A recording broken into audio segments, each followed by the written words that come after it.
అమావాస్య అంటే చాలు చాలా మందిలో టెన్షన్ మొదలవుతుంది. ముఖ్యంగా మన తెలుగు రాష్ట్రాల్లో చొల్లంగి అమావాస్య అంటారు. అంటే ఈ రోజు అనమాట. ఈ చొల్లంగి అమావాస్య అంటేనే చాలామందికి టెన్షన్ మొదలవుతుంది. ఈరోజు బయటికి వెళ్ళకు, ప్రయాణం చేయొద్దు, ఏ పని మొదలు పెట్టొద్దు అంటుంటారు.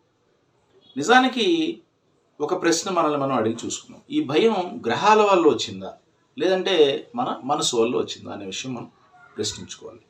ఈ వీడియోలో నేను మన సంస్కృతిని అయితే అవమానించాను, కానీ మన భయాన్ని సృష్టించే మానసిక ఆటను మాత్రం బయటపెట్టే ప్రయత్నం చేస్తాను.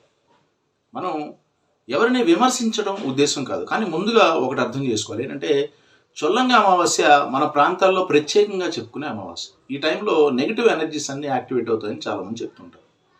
ఈ అమావాస్యని యాక్చువల్గా పెద్దలందరూ శాంతిగా ఉండే టైంగా చెప్తారు. అంటే ఈరోజు అమావాస్యని తక్కువగా స్పందించే రోజుగా మన పెద్దవాళ్ళు భావించారు. అందుకే ఇది భయపెట్టే రోజు కాదు, యాక్చువల్లీ బ్యాలెన్స్ని నేర్పే రోజు అనమాట. కాలక్రమంలో ఈ శాంతిగా ఉండడం అనేది భయం అయిపోయింది.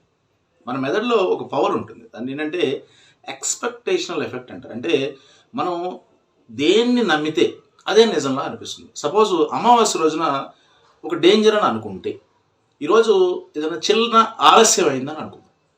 ఆ ఆలస్యం చాలా పెద్దగా అనిపిస్తుంది. చిన్న గొడవ అయింది అనుకోండి, చాలా పెద్ద గొడవలాగా అనిపిస్తుంది. చిన్న మాట కూడా పెద్ద గొడవలాగా అనిపిస్తుంది. చిన్న తప్పు కూడా పెద్ద ప్రమాదంలాగా అనిపిస్తుంది. ఇది ఆ రోజు తప్పు కాదు, మన మైండ్లో ఉండే, మనం మైండ్ సెట్ చేసుకున్న ఆ విధానంలో తప్పు. ఒకసారి నిజంగా ఆలోచించండి, అమావాస్య రోజు ప్రమాదాలు జరుగుతాయంటే నిజంగా జరుగుతాయి. అమావాస్య రోజు ప్రమాదాలు జరుగుతాయి, పౌర్ణమి రోజున కూడా ప్రమాదాలు జరుగుతాయి. అయితే సాధారణమైన రోజుల్లో ఇంకా ఎక్కువ జరుగుతాయి ప్రమాదాలు. కానీ మనం గుర్తుపెట్టుకునేది మాత్రం అమావాస్య రోజునే. దీన్ని కన్ఫర్మేషన్ బయాస్ అంటారు సైకాలజీలో. అంటే మన మెదడు మనకి ఏది, అంటే ఆ మెదడు ఏది నమ్మిందో దాన్నే ఆ సంఘటనలకు సరిపోయేలాగా గుర్తుపెట్టుకునేలాగా ప్రయత్నం చేస్తుంది.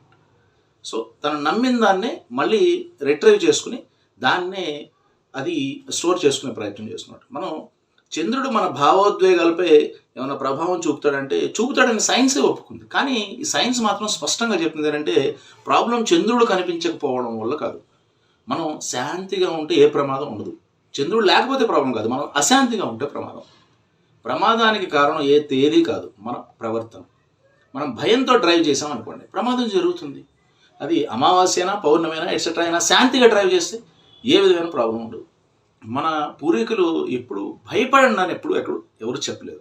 వాళ్ళు ఏమన్నారంటే అమావాస్య రోజు శాంతిగా ఉండమన్నారు, వాదనలు చేయొద్దు అని చెప్పారు, తొందరపడొద్దు అని చెప్పారు, మనల్ని మనం గమనించుకోమని చెప్పారు. ఆ టైంలో ఏదైనా మంత్ర జపాలు, భగవత్ ఆరాధన అలాంటివి చేయమని చెప్పారు. ఇది మానసిక నియంత్రణకి మన వాళ్ళు చెప్పిన విషయాలు. కానీ మనం ఏం చేసాం, ఆ నియంత్రణ పక్కన పెట్టి శాంతి అనే పదాన్ని పెట్టి ఆ శాంతిగా ఉండడం దాన్ని అమ్మో ఏం చేయకూడదు అని చెప్పి ఒక భయాన్ని నాటేసాం మన పిల్లలు. ఈ విషయాలు మనం ఖచ్చితంగా తెలుసుకోవాలి, పిల్లలు కూడా తెలియజేయాలి. అంటే ప్రాబ్లం ఆ తేదీల్లోనో తిథుల్లోనో ఉండదు, మన మైండ్ సెటప్లో ఉంటుంది. బలహీనమైన మైండ్ ఏముంటుందంటే ఈరోజు ఏదైనా మంచిది కాదు, ఇలాంటి క్వశ్చన్స్ అన్ని మన మైండ్ ఎప్పటికప్పుడు రైట్ చేసుకుంటుంది. నేను అమావాస్యని నమ్మకండి అని చెప్పట్లేదు, నేను చెప్పేది ఒకటే, భయాన్ని నమ్మకండి. మన సంస్కృతి మనకి భయం నేర్పలేదు, ఒక సమతుల్యతను నేర్పింది. ఈ విషయాలు మనం ఖచ్చితంగా తెలుసుకోవాలి. మన మనసు బలంగా ఉంటే మీ ప్రయాణం సేఫ్గా ఉంటుంది, మనం చేసే ప్రతి పనులు సేఫ్గా ఉంటాయి. ఖచ్చితంగా ఈ విషయాలు మీరు రిట్రైవ్ చేసుకోవాలి, ఖచ్చితంగా మీ పిల్లలకి తెలియజేయాలి. మూఢనమ్మకాలకి వెళ్ళకండి, టైంని వేస్ట్ చేసుకోవద్దు. థ్యాంక్ యూ అండి, నమస్తే. ఇలాంటి మరిన్ని విషయాలు మనం మాట్లాడుకుందాం.